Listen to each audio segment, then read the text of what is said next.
Hello mga kanayon, gawa tayo ngayon ng special mami overload. Yan, dami.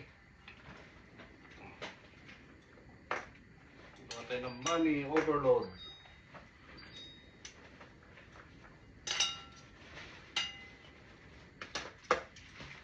Lagyan natin ng repolyo, ito, ng carrots.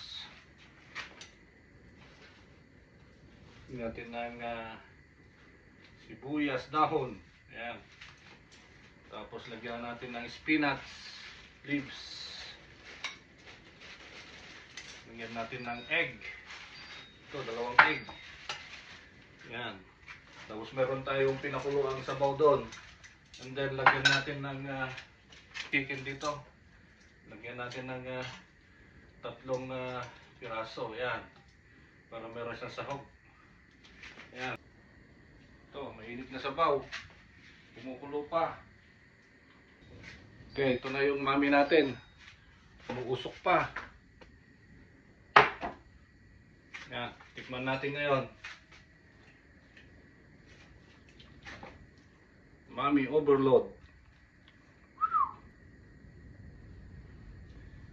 Tikman natin, mainit.